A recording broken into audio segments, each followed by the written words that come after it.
go out there and do it all. I got it all, you know, and that tired of, you know, but I did it. And finally, well, me and the people, well, I'm not going to get into all that, over some tubes, boy, I'm telling you, I was being blamed for something that wasn't my fault. They were buying these cheap tubes and the seams were bad in them, and oh boy, we went round and around over that. Go ahead. Yeah, when you go the cheap route, man, it's fraught with nothing but problems.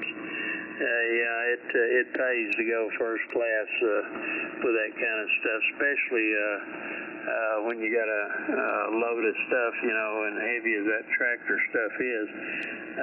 You know, I've seen them go with those cheap half vulcanized retreads, and things, the minute they heat up, they come all to pieces. Yeah, this one farmer bought a new set of Armstrong tires, and I took all the old tires off that, put the new ones on.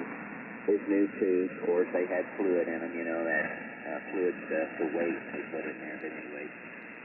Mounted his old tires on this other tractor, which he never had no problem, because I used the old tires and tubes, and anyway, oh boy, them new tires I put on, they had one on the right side, it kept going flat. And he would call in and complain about the tire being flat, and then of course they're saying, well, he's pinching the tube is why it's doing that. I'd go out there and I knew what the deal was. I'd take it all apart, wash all that fluid off, air up the tube, and right there at the seam when them things were put together, boy, you could see little bubbles coming out of that seam right there. And there's a difference in the weight. Man, them new tubes are really light. You go over there and pick up that old tube that came out of that real old tractor. That thing was heavy, 3 times as heavy as that other tube, and I showed him that. Finally, about the 3rd or 4th trip over there to fix this dang thing, he said, well, I need to use my tractor. Sandy, are you going to be around to come and fix this when it goes flat? I said, no, but they will be more than happy to come over and fix your tires, but I won't be available. I was getting fed up with it there, but anyway, he kept calling in. Of course, they're going to say it was me doing it, you see, but that wasn't true. I finally took another new tube over there and aired it up, and I showed him where the seam was leaking, and boy, he was on him then. Go ahead. Yeah, Roger. Yeah, that's the thing to do. Yeah, they going the cheap route and cheap vulcanized rubber on top of that. Boy, that's sad. Why they would even entertain the idea of using those cheap tubes is unreal. But that's the way some of these companies are, Kelly. They think if they go the cheap route, they can increase their bottom line. That ain't the way it works. Well, that's what he was doing. See, he was buying these tubes called quality tubes. They didn't say General Firestone or Goodyear or anything like that on there, that good stuff. But he was selling it for that price, you know, for the good stuff. See, you're talking maybe $10, $20 more in his pocket by going that cheap route. But it was easy to blame me for it. Go ahead. Roger. Yeah, it reminds me of when I had that Volkswagen bus. I had a guy talk me into trying some 2-ply tires for that thing. And they'll hold up just as good as 4-ply. Oh, man, what a joke that was. Hey, Roger. Angel RFK on the 30. All right there, Bull. Shot my time here. I need to go grab me another cup. I'll let Charles go. And also, we got Fred in here also, but he's really light on me. Maybe you can pick up Fred a little bit better. And, of course, Wayne's in here. And I think Cy and Bill pulled out. And I guess that's who we got so far, Bull. Roger. How about it, Fred? KK4BD.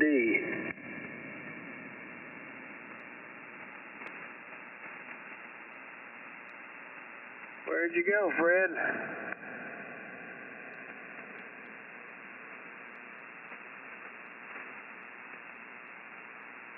I guess he pulled the plug too. Sounded like he did. He was just in there a little bit ago. But while I was gone that last time?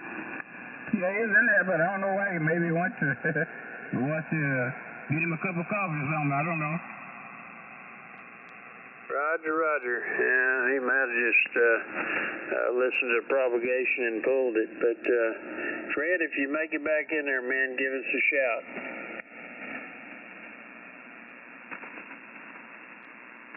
Hadn't heard from Mike up in Chicago, have you? No, he ain't got in yet, doggone it. We ain't heard him there so far there. He might get in. We never can tell about him there, so. How you say you got some rain yesterday, that's what it is? Yeah, I got rain just a while ago. The ground's all wet. We didn't even know it happened.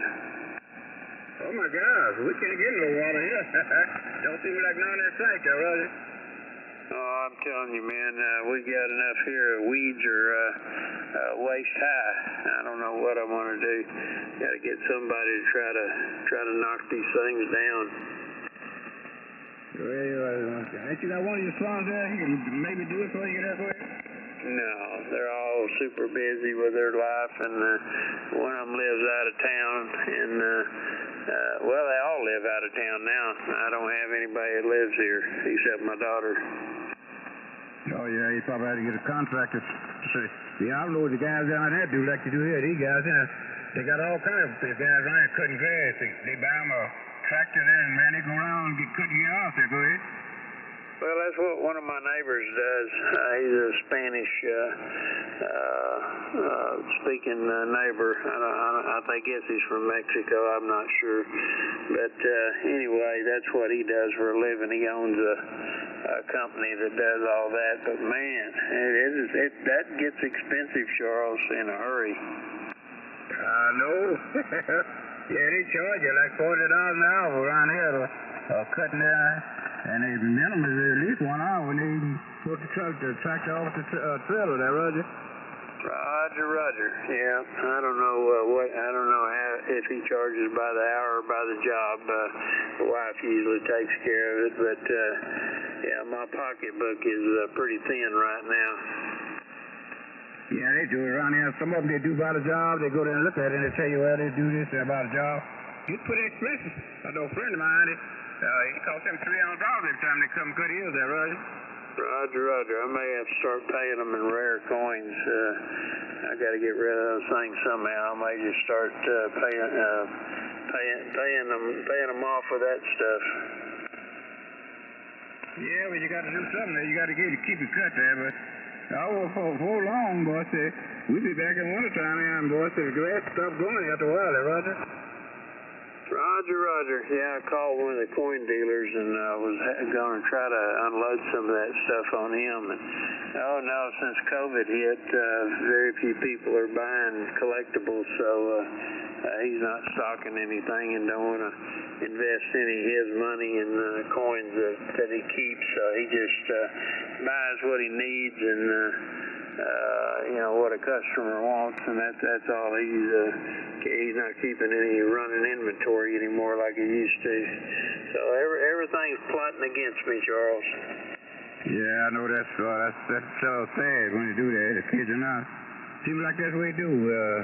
When things go bad one way, it looks like everything turned bad on you, Roger. Roger. Well, on a good note, I found one of those, I think it's Tubi. I found one of those free TV things that's got a whole bunch of westerns on it. I've been watching westerns all day. Oh, that's good there. I know I love some westerns myself. I watch them before I do anything else already, They're more entertainment to me than Roger. Roger. Yeah, there was one real good one. I'm trying to think of the name of it. Oh, doggone it. I can't. It just won't come to me right at the moment because I'm trying to think of it. But anyway, it was great. It was about a black guy that this crazy person killed his mother and daddy, and his daddy was a preacher. Anyway, this goofball carved a cross into his forehead, and he hunted him down, and he had some kind of a scorpion on his tattoo on his forearm, and anyway, he hunted him down and found him in a church. He was extortion type deal with the church, making the church pay him for protection. even though he had the white collar on and everything. Anyway, that guy killed him in the church. He didn't have any qualms about it. Oh, wow, that sounds like that was interesting. That's Joe. See, like I seen one like that. He had some kind of scorpion on his arm or something there, Roger. Yeah, I think he was a Mexican, the priest that had the scorpion on his arm that was extorting the church for money. But it was a great show. It went on after that to oh gosh, I forget what all. He had to go to another town where there was a bunch of bad guys, and he'd been dealing with way back. Anyway, he was super fast, man. He could draw that gun so fast. He could have it out before they even started out of their holster with it. Yeah, I'll take some of the guys that make the weapons. I'll take they train just for that, so they can be on the western there, Roger. Roger. I wouldn't doubt it. Anyway, it was a great show. Damn, I wish I could think of it. Another one that was real good was Posse. I can't think of the guy's name that starred in that now, but once you see him, you'll know him. He's a well-known actor. But it was a great show. If you ever get a chance to watch it, Charles, but the name of it's Posse. Oh, yeah. I've seen that once before. That is a good show there. I haven't seen that in a long time. I'd like to see that again there. Yeah, Buck and the Preacher is also another good one. Oh, yeah. I've been interested to watch the Buck and the Preacher there, but I haven't got around to it there. If somebody goes to do that while I'm looking at something else there, Roger. Roger. I understand. It's hard to find time to watch them all, but it keeps my mind off my miseries. And that's the main thing I got to try to do is stay distracted. You don't want to sit and dwell on that stuff, Charles. Oh, that stuff will eat you alive, that's for sure. There. You don't want to sit dormant there, and it'll just creep in on you there and really make it difficult. So that's how they work. But anyway, I was going to ask you, how do they make them westerns there? Riding the horses all. You got some kind of a vehicle or something out there to run along with those guys that go in? Oh, to film them while they're riding horses, yeah, they got cameras set up on vehicles. Yeah, they be running through them weeds and all them things. I just wonder how they could get here legal that kept all them lessons, but that's the kind of way they do it there. Oh yeah, they've got that down pat. I still go back and watch the real old westerns like John Wayne and where he played Ringo in Stagecoach. The first John Huston produced or directed film that made John Wayne got him out of the B movies into the A movies. Oh yeah, I do like it. That's what I like. I don't like the new western. They just don't excite me at all. I go way back. Gene Autry and all them, and what's it? Apollon Cats and all them guys. Those are my kind of western, Roger. Well, another good new one. They've got a remake of The Magnificent Seven, starring gosh, what's his name? Oh, good grief. He's won Academy Awards and all kinds of stuff. Anyway, he's a black guy, and I can't think of his name to save my life now. But anyway, he stars in it, and Chris Pratt stars in it, and Ethan Hawke, and I mean, it's just chock full of stars. But man, it is so good. And they've got this one Indian in it, and his character was great. If you ever get a chance to watch that late-dated remake, it's worth your while. Nice, David. What remake? Let me make sure I get that right there. Go ahead. Yeah, Denzel Washington's who I was trying to think of. He's the main star. He's the Yul Brynner of this day and time in The Magnificent Seven. It's a remake of The Magnificent Seven. And let's see, there's another good one too, but that one was the best movie I've seen in a long time. I mean, for a late dated Western, it was A++. Let me think. Gosh, can't think of that other one now. My train's jumped track. Maybe it'll come to me in a minute. Yeah, there was. He always makes some real good ones. I like to watch him anyway, so I don't know. Better see Kenny get back there. He might have to run out. Kenny, you get back? Yeah, Matt, I'll tell you one of my favorite old ones, Joe McCray Saddle Tramp. I like that when he goes to his brother's and his brothers takes his horse out and it's pouring down rain in a storm. But anyway, the horse is really jumpy around gunfire or what have you. But anyway, the horse throws him, kills his brother, and he ends up raising those kids or taking care of them, and he gets into all kinds of messes in the process. But Saddle Tramp, that's one of my favorite old westerns with Joel McCray. Go ahead. Yeah, I saw that too, Kelly. That is a good one. I like that Ride to High Country too. Yeah, there's some good ones. Last night, High Plains Drifter was on. Night before that, The Unforgiven, and they've been playing some pretty good ones here. And I think a few nights ago was True Grit. So there's some good ones on there. Yeah, they remade True Grit also with another star, taking John Wayne's place. And, oh gosh, I'm trying to, they remade another one of those things like Magnificent Seven, but I cannot get it back in my head now for nothing. And it was really good too. I'm just trying to give Charles some tips on ones to watch, but most of these late dated ones are B-minus movies. A lot of them, they don't even resemble westerns or not of any stars that you ever heard of, and they can't act worth a flip. Yeah, Roger, I know what you originals better than any remakes, but the thing of it is, that's just like songs. Here a while back, I heard this. I don't know who this person was. They're a popular group, but they were singing, what the heck was it?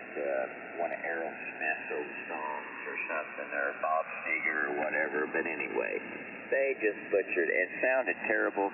How could that be a hit? But people just love it. They want to hear it. I couldn't go with it. I thought, man, you guys, you don't quit your day job. Go ahead. Really? Yeah, but that Magnificent Seven, that's one of the first remakes of a Western I've seen that's been worth a flip. But it is top of the line, Kelly. If you get a chance to watch it, it's well worth your time. Yeah, that remake of True Grit, I know that guy's last name was Bridges, but I can't remember his stuff. I want to say Steve, but I don't know if that's right. Or Jeff. Maybe it was Jeff Bridges. But anyway, he's the one that was in that one, I believe. Yeah, if you hadn't seen the first one, you might have liked this one. But after seeing the first one, this one just didn't hold water compared to that first one. But you're right, it was Jeff Bridges. Well, one of those Magnificent Seven, I know they made different ones, but I think Steve McQueen started one of them, and then there was another one. I think Dean Martin was in there too. Now that was a good one. Well, the original one, Steve McQueen was in the original with Yul Brynner, and Yul Brynner was always worried that Steve McQueen was going to upstage him. Boy, he was jealous as all get out, and was constantly coming down on McQueen about upstaging him and stealing his thunder, so to speak. But anyway, no, another one that they had was George Kennedy was Chris in it, and that one wasn't too bad, but some of the scenes went on too long about the battle scenes and stuff, and they was fighting the Mexican army instead of bandits. Yeah, Roger, Intrual RFK on the 40 or 50 or however, but anyway, that George Kennedy, He started a lot of westerns. He was in some old Gunsmoke episodes. He made a lot of westerns. I think he was in with Jimmy Stewart. He was an outlaw, but I don't recall the name of the western. But yeah, Kennedy, and also John Wayne, the Cahills. He started that one. He was him and them two boys. They were locked up in jail, but they managed to get out. That one little boy's little brother let them out, and they robbed the bank and went back in the jail. Had an alibi because they were locked up. But anyway, they chased down these other guys, and they were going to hang for the offense. But finally, them little boys come clean and told them everything. But yeah, George Kennedy, he started that one. It was pretty good. Roger.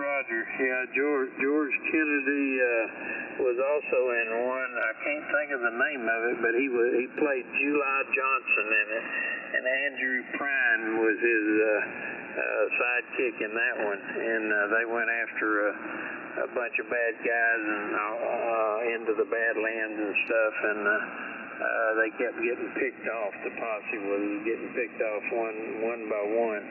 Anyway, they finally killed. In fact, I think they were chasing Dean Martin and what was his name? Let's see. Dean Martin starred in that, and I think it was Raquel Welch was the female that was in it, and can't think of his name. For nothing. There's another big star that did westerns real good, but Jimmy Stewart.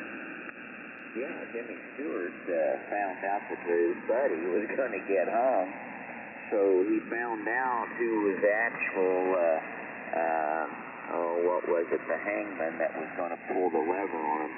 Anyway, he ends up doing him in and takes over as he's the hangman and stages it so they could get a clean break and getaway.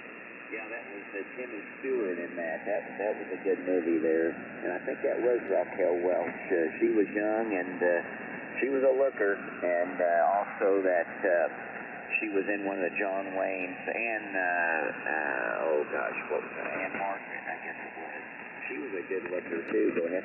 Oh, yeah. Well, Raquel had a pair of 45s that wasn't weapons. Well, they was, they was weaponized, but they weren't your typical weapons anyway. Yeah, she was a looker in that. Yeah, they had Will Greer in there too. He was kind of a real bad guy. And but no, Dean Martin and Jimmy Stewart were brothers in that thing. Hey, Roger. Yeah, remember. Yeah, it's been a while since I've seen that one, but it'll be back on. They show that from time to time, and I like old Robert Redford starred in Jeremiah Johnson, and that was a good one, and Clint Eastwood, Josie Wells, that was another good western. There was a lot of them. I can't list them all there. And Thriller Field of 50.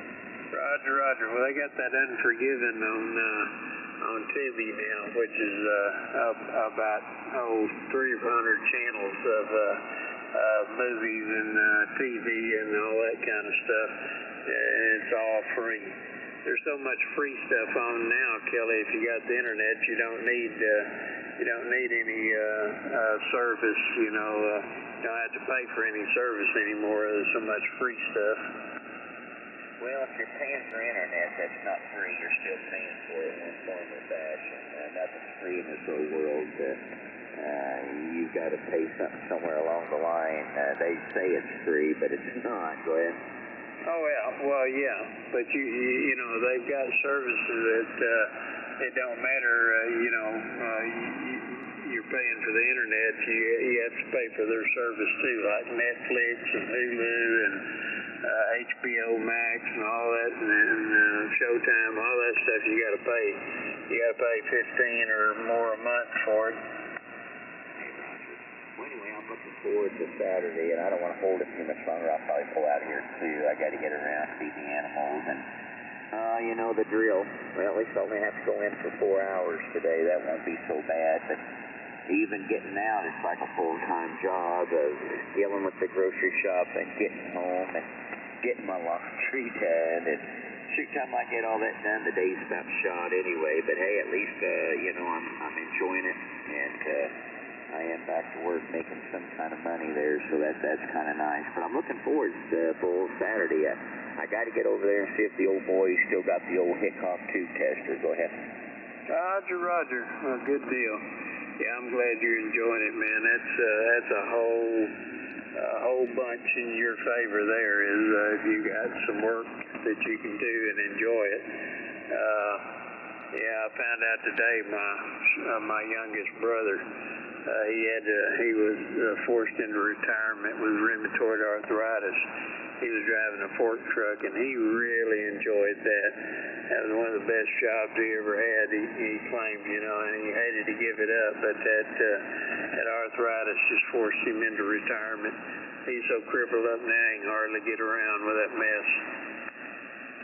Hey, Roger, well, anytime you can get out of work, that's, I'd rather do that. And I don't understand these guys. Well, I guess, they have a different thinking process, or maybe they absolutely do love their job and don't want to give it up. But I'm not working to age 70 because, hey, I love my job. I'm not going to cheat myself out of doing other things that I want to do, and the recreation of things there, boy, I don't understand their way of thinking. Or maybe if they do retire, they'll just sit around and die. So maybe this is a form of keeping them alive. You got to look at it that way. Hey, everybody has their different trains of thought. So anyway, that's how I look at it. But nope, when I get my option of 62, I'm going to take it. Bull, go ahead. Oh, I don't blame you, Kelly. I don't blame you a bit. Yeah, I've known guys that the minute they quit work, 2 or 3 months later they pass because they didn't know what to do with themselves. They didn't want to sit at home and argue with the wife all day, so and she didn't want that either. So they'd have been better off staying at work. But no, you're not in that situation. Yeah. What I was going to tell you before I forget it again, get you a bucket list going and try to get as many of those things done that you want to get done before you get like me and can't get any of them done. Well, I don't really have no bucket list. I'm not a traveler, and there's, I just live from day to day, like Charles, cut grass and put in a garden and maintain firewood through the winter, well, like going over there Saturday, that kind of stuff. I'd like to get into going camping again, but anymore there's so much maintenance and stuff. You get in a campsite, you don't know who's around you or what's going on, and that's no good when you're by yourself. You need 2 people with you, or at least more, 2 or more, and have a good camping deal and somebody to visit with and that kind of thing. But anyway, his mom's gone. She used to go, but anyway, that's another scenario. But no, I don't have no big bucket list other than enjoying the radio there when I retire here. Go ahead. Roger. Well, that's not bad to have on your bucket list. That's enjoying your hobby is, that's the reason you got it. That's your interest, and of course the old cars is an interest. And but if there's anything, out there that you really wanted to do and you just hadn't found time to do it, or so forth, you need to put that as a priority because, once you get like me, you're not gonna look back and say, well, I wish I'd have worked another 6 months, or I wish I'd have worked 5 more days, or whatever. I don't hear anybody ever say that, when it getting close to checkout time, that they wish they'd have worked some more. Oh yeah, I agree. Now, one thing that would be on the bucket list, but it'll never ever come true, is, of course, finding a metal body would be impossible. They're all gone. They tore them up or junked them out. But all the body finds of an old 32 5-winded coupe would be impossible. But there is a company that makes the chop top 5-winded coupe, solid fiberglass, and man, it looks just like the Milner body sitting there. It is so cool with the chop top, but I would love to build one of them cars, and kind of put a small V8 in it, full, and paint it the same color, you know, and go cruising around in that would be something, but that's probably never going to happen. Go ahead. Roger, you remember me telling you I seen one coming back from San Antonio when my son graduated down there at the Air Force Academy. You remember me telling you about that black one I saw? Was it 32, was it? Yeah, it was 32 deuce coupe, and I can't remember on the video if it was a chop top or not. It could have been, and it might not have been, but it did have a hood on it. But I videotaped the thing. I've got it videotaped on one of my old phones. Hey, yeah, that is cool. I like all them old cars, man. You know, they're works of art. They'll never make them again, and my hat's off all of these people that have them, or well, like Phil. You know, he's got his old Pontiac and his '56 olds, and it's sad that he's getting up in age and he's not really going to get to really and truly enjoy them for what he really. You know, your mind is young, but your body is not so young, and you know, I get it. You know, before Russell passed away, we went to the swap meet and he was buying stuff, and I'm thinking, oh gosh, he's buying this, but he's never really going to enjoy it because his time's limited, you know, and I didn't say nothing, but it was going through my mind, but hey, he was happy and enjoying himself, so hey, I was all for it, so, but it's kind of like that, Paul, you know, yeah, you better enjoy it while you can. Go ahead. Roger. Well, a lot of guys are in denial on that stuff, Kelly, and they want to spend and act like, you know, there's a whole lot of tomorrows when there's not. I can understand that now that I'm in that boat. I get it, but I didn't really understand it before, but I get it now. But anyway, yeah, it's I don't know. You know, it's a lot of that stuff is just fun to dream about. You know, you got a dream, so you know he was probably buying stuff that fit his dream. Oh yeah, he was always into the old cars and stuff. But anyway, Bo, it's quote. Well, it is 2 o'clock. Intro RK on the 2. I'm going to go ahead and pull out. But I know I'll say 73 to Fred if he's still out there. Charles, Wayne. Didn't mean to tie it all up in these long conversations, but hey, I'm looking forward to Saturday. But anyway, I'll be in here Saturday morning before I go. But anyway, I'll let you pick it up, and I'm going to pull the plug here. And I got to get around here and get dressed, feed the animals, and take care of them before I'm like Willie Nelson on the road again. But hey, it's life. Hey, catch y'all later. N0 RK. Yeah, I don't get on the road again. I get on the commode again. Anyway, 73, Kelly.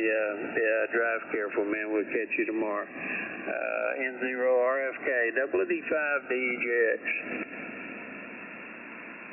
Good to see you, Kelly. You have a good one there, doggone. We'll catch you tomorrow then.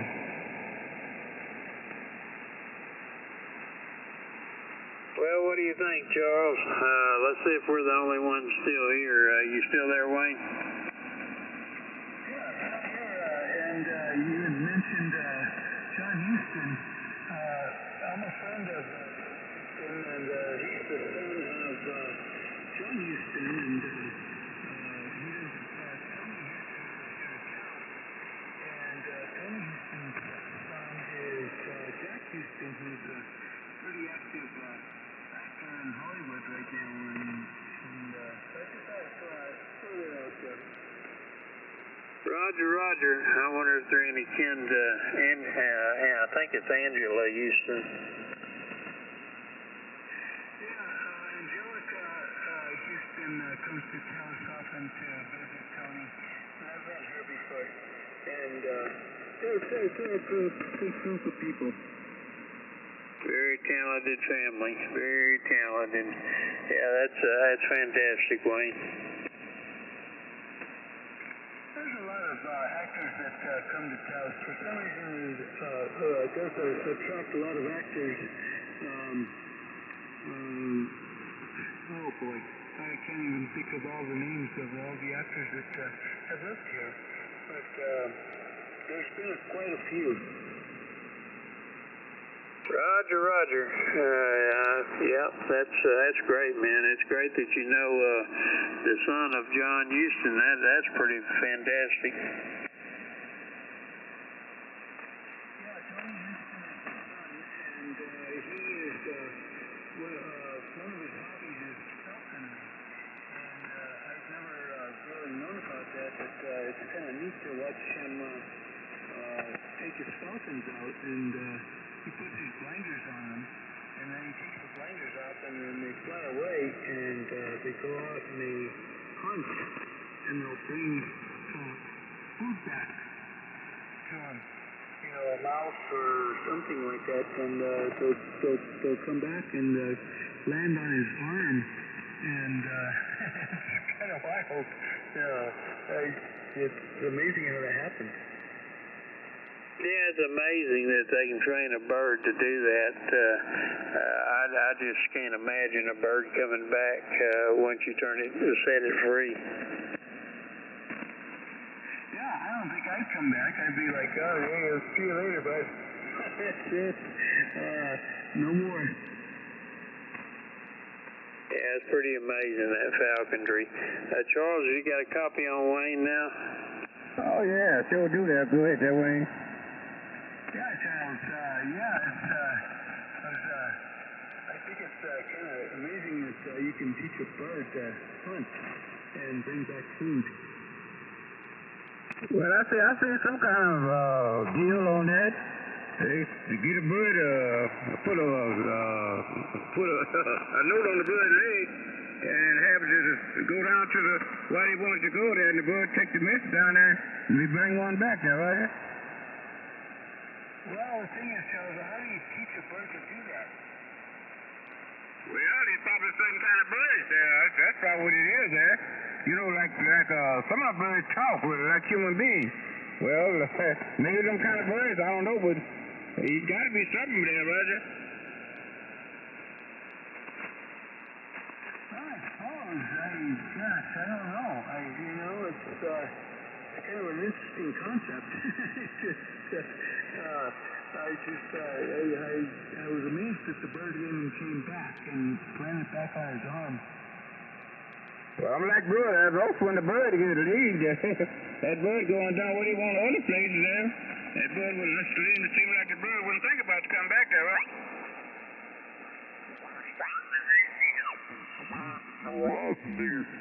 And I hadn't even seen any of that lately.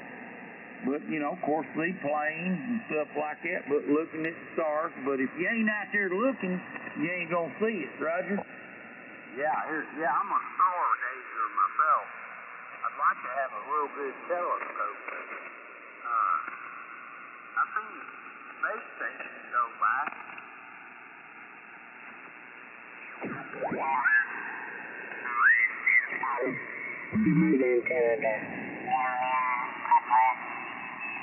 That's what I took my girlfriend to the radio store, and that's what she came back with. G5RV, but I don't have any complaints with it. It probably could be up higher. It's 35 feet with the ends drooping. So, anyway, it's probably pointed your way pretty good. I suppose it's a little bit south of you in latitude. I'm right at the 38th parallel. Over.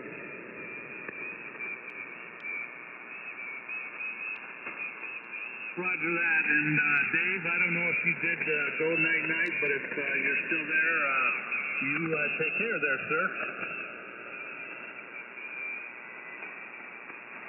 Yeah, Dave left us. Anyway, how high up do you have that G5RV? Did you say it's up about 35 feet? Yes, that's right. And I meant to say 73 to Dave.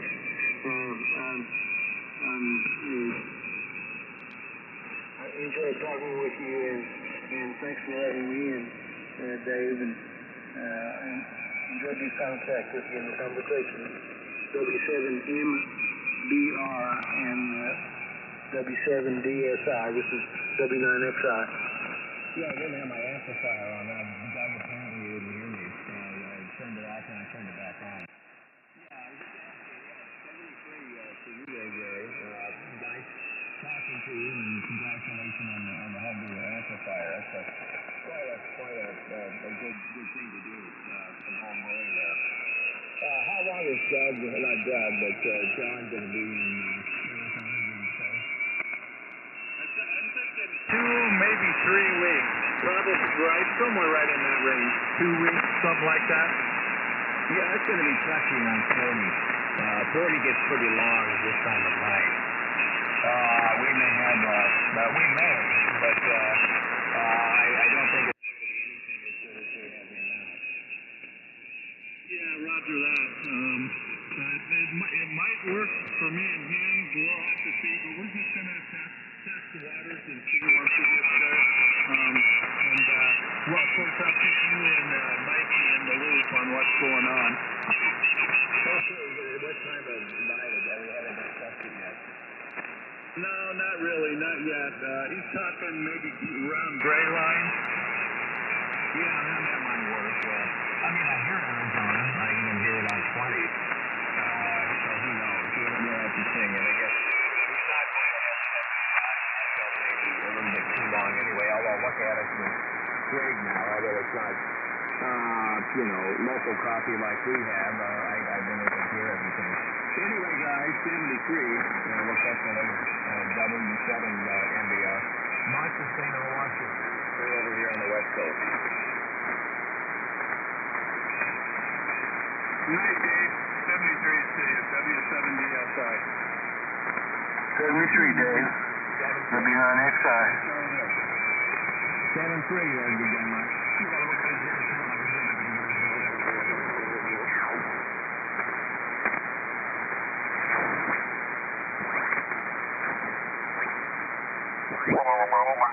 Here, but Charles and Bull there, and I don't know who else. But anyway, good to hear y'all. 80VW.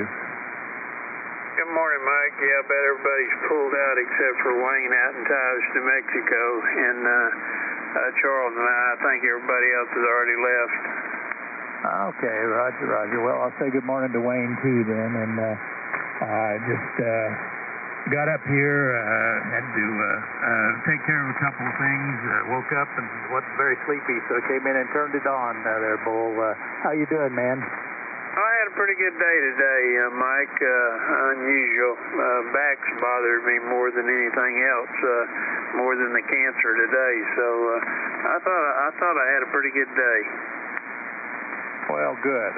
I'm glad to hear that, and I hope we hope you have a lot of good days. But what do you have coming up right now, or whatever's next? I got to do that, try that chemo again Tuesday, and see if it kills me or not. Oh my. Yeah, I know. That could be rough stuff. I know you had one round of it, and it didn't do very good. Now, I spent 36 hours comatose that weekend. It was bad.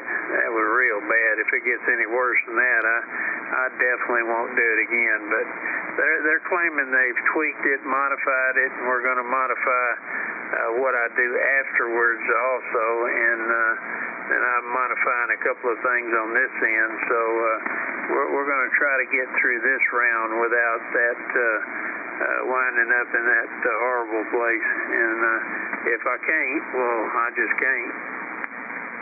Well, I understand that. Well, we'll be hoping and praying that it goes better for you this next round. And anyway, I'm just on my 7300 tonight, and this little RM Italy amp. I just got my AL-ADB back from Derby down there. Mark, I had them install that grid protection circuit board on this AL-ADB, and I'm going to try to fire it up tomorrow.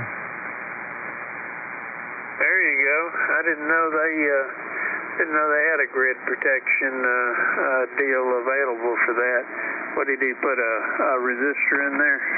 Oh, it's actually a circuit board, a little circuit board that was installed, and it just set up, if the grid current goes too high, why, it just shuts things off. Well, that'd be neat. Yeah, well, you know, I'm not real adept at tuning tube amps. I haven't tuned a tube amp in a lot of years. I thought, what the heck, I'll have it put in there. I can't hurt anything. Roger. Oh, well, the resistors, you know, that's what they had in the Kenwood amp. You know, they had protection resistors in there on the grid and the screen grid, and people would take those out and strap them to get extra power. But then if anything went wrong, it blew the whole cotton picking thing up. Yeah, well, I sure don't want to do that, but I'm looking forward to running that. I think this AL80B is a pretty nice little amp. Yeah, that's how Harold blew his up. I sent some tubes over there, and he decided to check the tubes out with his amp, and I wish he'd have never done that. It blew that thing up, and it never has transmitted since. They've worked on it, well, Lee has. He's worked on it to death, and still I don't have it up and running. Oh, my, yeah, well, I don't fiddle around with anything like that, that's for sure. I'm thinking about picking up an extra 3500Z there from RF Parts just to have it around. Roger. I'll look and see if I got a brand new one here. I may have a brand new iMac tube for such as that, and pretty obvious I'm not going to need it. But that's what I'm running now is an RF Parts Chinese tube, and the first one I had blew my amp up. It went bad after a couple of weeks, and took out the Xenier and the bias Xenier and all that stuff, and I had to replace all that. But I thought I'd buy one of the Chinese tubes with a warranty on it. Now they don't offer you that kind of warranty. I got a 3-year warranty on that thing, so I've just been running the junk out of it. Well, yeah, why not? Got that warranty on there. Well, let me know if you have a tube, iMac tube, or if you've got a 3500Z. That's a good one, because I'd just like to have one on hand, you know, one that's ready to plug and play if possible. Roger. Yeah, I'll look and see. I know I had 4 of them back there. I just got to look and see what the deal is on them. But I didn't want to put another iMac tube in there. I had a couple of them go bad because the linear had a problem after that bad tube was in it, and I stuck 2 iMac tubes in there, and they didn't last no time because of the biasing problem. Anyway, I got that all remedied finally, and before I ate any more iMac tubes. I had like 6 of those things, brand new, and oh gosh, I got them back when they wasn't too badly priced. But boy, you find one now, in a new old stock iMac tube, it's very expensive. Oh, I wouldn't doubt that a bit. Well, anyway, next time you hear me, maybe I'll be on this AL80B, and I'm looking forward to that. But anyway, it's good to hear you, Bull. Let me give a wave there to Charles, and also a wave there to Wayne. I don't know if I've talked to Wayne before, but let me say hi to Charles there, if that's all right, Bull. Yeah, go ahead. Pick him up, Charles. Good. You got a copy on me, 80BW. Yeah, good morning, Mike. How the heck are you doing there, Roger? I'm doing pretty good, really, Charles. We've had a really good summer here in the garden, you know, just literally hundreds and hundreds of tomatoes. We've been giving away bags of tomatoes, 15 or 20 tomatoes to a bag to family and friends and neighbors, and we still got all we want. So we've had a good garden. Sounds like you had a good crop on tomatoes there, doggone it there. Well, those tomatoes really good and real handy, you know. Tomatoes play a lot of part in a lot of the foods there. They use them on the hamburgers and hot dogs, you name it there, Roger. Oh, you bet. Yeah, we've just done all kinds of good things with them, but we can't complain about the garden this year. But how you been, Charles? You been okay? It's not too bad, you know, for old man there, you know, I got a few issues myself there, but I just live with him each day there, Roger. Roger. Say, how old are you now, Charles? I'm 73. Well, you're younger than me there, because I'm older than that there, Roger. Okay. You're not saying, I take it. Oh, yeah, I'm up there with Bull there. I'm a little older than Bull there, though, yeah. Yeah, I'm past 75 there, Roger. Roger. Well, it's good to hear you, Charles. Always is. Good to talk to you. Oh, Mike, we're always glad to hear you there. You know, we always wonder how you doing there. Hope you be doing real well there, you know. Boy, that kid's are not there, Roger. Roger. Well, I consider myself a pretty lucky guy, you know. I was married to a really good woman for more than 50 years, and he had to go through that dementia thing, which was awful, you know. But unbelievably for me, I got another good woman in my life with Brenda, and we're very happy together and having a lot of fun. Well, that's good. I know you had your turn, Bull, that you finally got someone that sort of fit right in there and that sort of make you happy. That was a good thing. Definitely was there, you know. Sometime I wish I could have that, but, you know, I've been by myself 50 years there, Roger. Well, goodness. Well, that's a long time to be by yourself. But anyway, sounds like you're doing okay. Good to talk to you, Charles. Well, I'm always glad to talk to you, Mike. You're always there. That's for sure. You want such a wonderful person there, Roger. Well, I tell you, I've met a lot of wonderful people in this hobby, and you're certainly one of them. And I don't know that I've ever met a finer gentleman than Bull there, but a lot of good people in this hobby.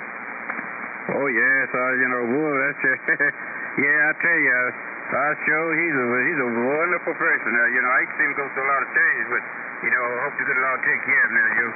Because he's just number one in my book there, Roger. Well, yeah, he's number one in my book, too. I wish he could send us all the radio knowledge that he has. Wouldn't that be nice? Oh, man, wouldn't that be nice? That would be nice there, Roger. Roger. Well, Charles, good to talk to you. I don't want to hog it here. Let me give a quick wave to Wayne down there. I don't know that we've talked, Wayne. I don't know if you have a copy on me. This is Mike. I'm here in El Dorado, Kansas, near Wichita. 80VW. You got a copy, Wayne? Yeah, I got a copy on here. Good copy. Yeah, this is Wayne W5GWR. I used to live in Tulsa, not far from Wichita there. I used to fly into Wichita from Tulsa all the time. Over? Oh, Roger. Yeah, well, I've been to Tulsa many times, or around it many times, and had a good friend there that lives in a little town north of Tulsa called Skiatook. Used to go down and see him a lot, but yeah, we're very familiar with that. And let's see, where is it that you're located now? I'm in Taos, New Mexico. And there's Catherine that comes in on the net control for our radio club. And there's a gal named Catherine that comes in from Wichita all the time. I'm drawing a blank on her last name. Catherine. Anyway, she's from Wichita, and she's big time into the net up in that area. I don't know if you've ever heard of her. It doesn't ring a bell right off, but you know, there's a lot of hams up here, and there's a lot of activity on that net. I try to check in regularly to the Kansas Weather Net and also the Kansas Sideband Net when I can. But I've don't think I've run into her though.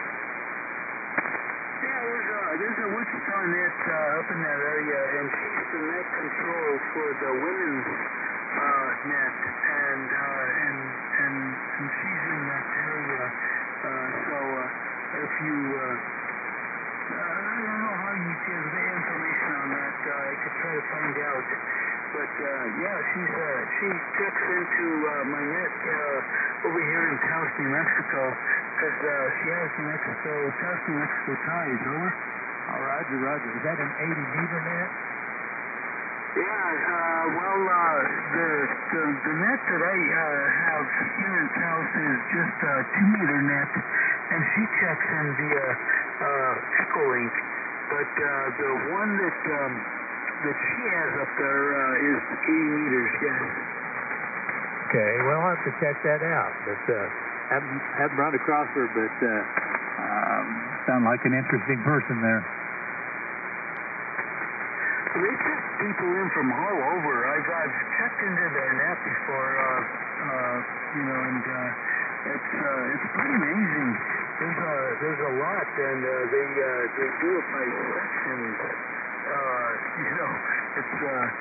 There's quite a few people that check in.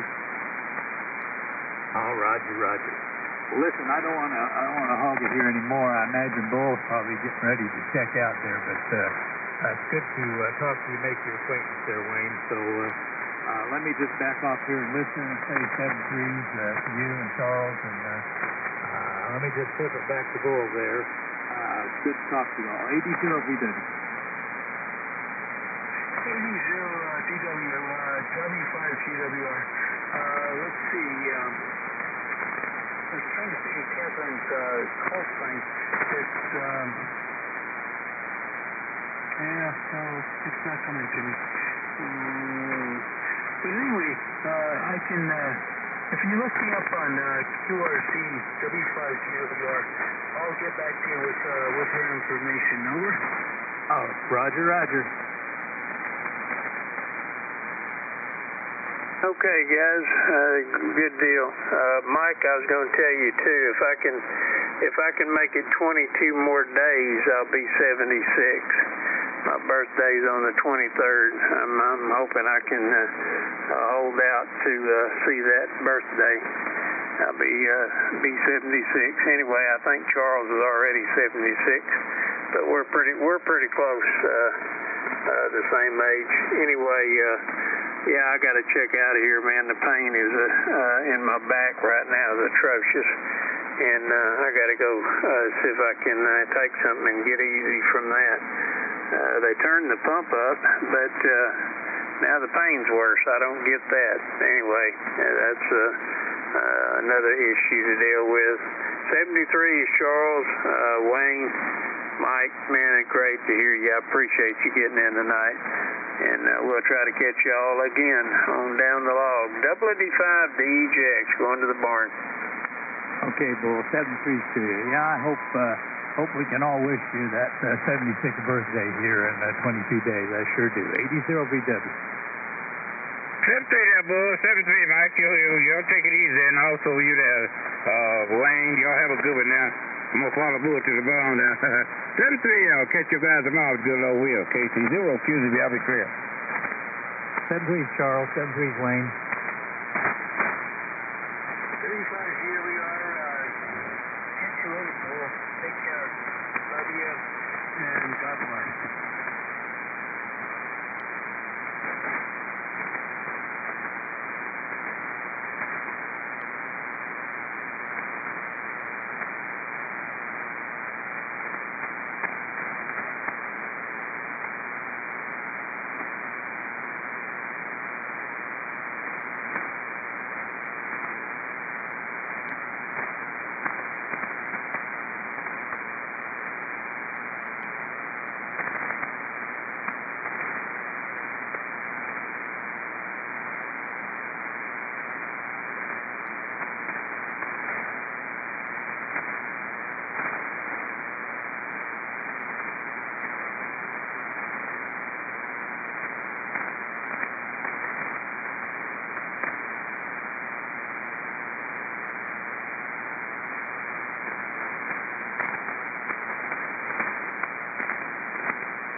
This is 1865. Do you know what I'm talking about? It's on spaceweather.com if you want to look at it. And let's get the sunspot. Well, what did it do? Did it kill all propagation?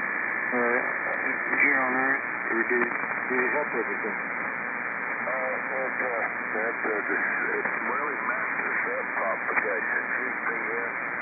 GPS does not work right. It can damage satellites. It can damage